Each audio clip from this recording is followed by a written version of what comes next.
ہمارے خداوند یسوع کی انجیل مقدس متی کے مطابق اس کا 16واں باب 13 سے 23 آیات تک۔ ایک دن جب یسوع کیسریا فلیپی کے علاقے میں آیا تو اس نے اپنے شاگردوں سے یہ پوچھا کہ لوگ ابن انسان کو کیا کہتے ہیں؟ انہوں نے کہا کہ بعض یوحنا اصطباغی کہتے ہیں، بعض الیاس، بعض ارمیا یا انبیاء میں سے کوئی۔ اس نے ان سے کہا، مگر تم مجھے کیا کہتے ہو؟ شمعون پطرس نے جواب میں کہا کہ تو المسیح ہے، زندہ خدا کا بیٹا۔ تو یسوع نے جواب میں اس سے کہا، مبارک ہے تو شمعون بریونا، کیونکہ یہ بات جسم اور خون نے نہیں بلکہ میرے باپ نے جو آسمان پر ہے تجھ پر ظاہر کی ہے۔ اور میں تجھ سے کہتا ہوں کہ تو کیفا ہے، اور میں اسی کیفا پر اپنی کلیسیا بناؤں گا، اور عالم اسفل کے دروازے اس پر غالب نہ آئیں گے۔ اور میں آسمان کی بادشاہی کی کنجیاں تجھے دوں گا، اور جو کچھ تو زمین پر باندھے گا وہ آسمان پر بندھا رہے گا، اور جو کچھ تو زمین پر کھولے گا وہ آسمان پر کھلا رہے گا۔ تب اس نے شاگردوں کو حکم دیا کہ کسی کو نہ بتانا کہ میں المسیح ہوں۔ اس وقت سے یسوع اپنے شاگردوں پر ظاہر کرنے لگا کہ ضرور ہے کہ میں یروشلم کو جاؤں اور بزرگوں اور سردار کاہنوں اور فقیوں کے ہاتھ سے بہت دکھ اٹھاؤں اور قتل کیا جاؤں اور تیسرے دن جی اٹھوں۔ اس پر پطرس اسے الگ لے جا کر اس سے اعتراض کرنے لگا اور کہا، اے خداوند تیری سلامتی ہو، یہ تجھ پر کبھی واقع نہ ہو۔ اس نے پھیر کر پطرس سے کہا، اے شیطان میرے سامنے سے دور ہو، تو میرے لیے ٹھوکر کا باعث ہے، کیونکہ تو خدا کی باتوں کا نہیں بلکہ آدمیوں کی باتوں کا خیال رکھتا ہے۔ پاک کلام کے پڑھے اور سنے جانے پر خداوند کی برکت ہو، خدا کا شکر ہو۔ عزیز دوستو، آج کے کلام میں ہم سنتے ہیں کہ مسیح یسوع اپنے شاگردوں سے سوال کرتا ہے کہ لوگ ابن آدم کو کیا کہتے ہیں، یعنی کہ میری شناخت کس طرح کرتے ہیں۔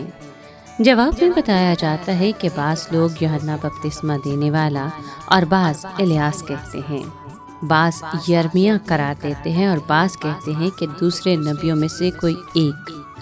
چنانچہ اس نے شاگردوں سے پوچھا کہ تم مجھے کیا کہتے ہو؟ یہاں شمعون پطرس نے وہ اقرار کیا جو تاریخی حیثیت اور اہمیت رکھتا ہے کہ تو زندہ خدا کا بیٹا مسیح ہے۔ دوسرے لفظوں میں بنی اسرائیل کا مسیح موعود اور خدا کا بیٹا ہے۔ ہمارے خداوند نے شمعون پطرس کو مبارک ٹھہرایا، اسے برکت دی۔ ایک ماہی گیر خداوند یسوع کے بارے میں اس تصور تک اپنی ذہانت یا طبعی عقل کی مدد سے نہیں پہنچا تھا، بلکہ خدا باپ نے فوق الفطرت طور پر اس پر ظاہر کیا تھا۔ مگر بیٹا پطرس سے بھی ایک اہم اور ضروری بات کرنا چاہتا تھا۔ چنانچہ یسوع نے پوچھا، تو پطرس ہے اور میں اس پتھر پر اپنی کلیسیا بناؤں گا، اور عالم ارواح کے دروازے اس پر غالب نہ آئیں گے۔ سوال یہ ہے کہ پتھر کیا اور کون ہے؟ دراصل وہ چٹان پطرس کا اقرار ہے کہ مسیح زندہ خدا کا بیٹا ہے، اور یہی وہ سچائی ہے جس پر کلیسیا کی بنیاد ہے۔ اب جبکہ شاگردوں کو یہ شعور حاصل ہو گیا کہ یسوع زندہ خدا کا بیٹا مسیح ہے، تو وہ اس کی موت اور قیامت کے بارے میں اس کی پہلی براہ راست پیشن گوئی سننے کو تیار تھے۔ اب وہ جانتے تھے کہ جس مقصد کے لیے وہ آیا ہے اس میں ہرگز ناکام نہیں ہو سکتا۔ وہ جانتے تھے کہ ہم فتح مند فریق کے ساتھ ہیں۔ وہ یہ بھی جانتے تھے کہ کچھ بھی ہو گزرے فتح یقینی ہے۔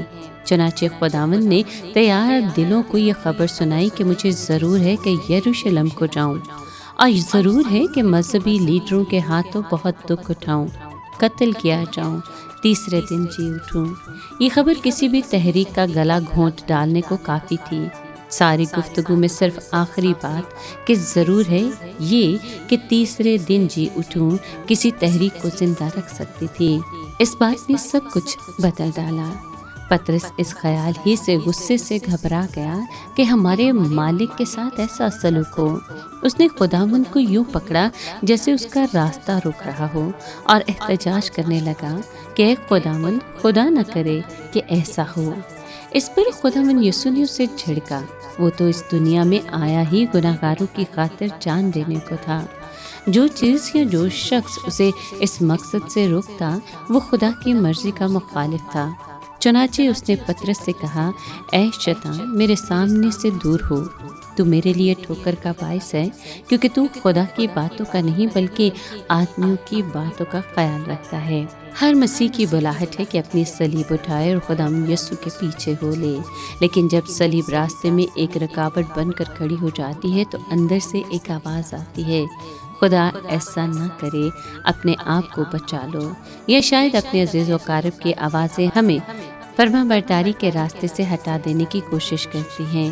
ایسے وقت میں ہمیں بھی کہنا چاہیے، اے شیطان، میرے سامنے سے دور ہو، تو میرے لیے ایک رکاوٹ ہے۔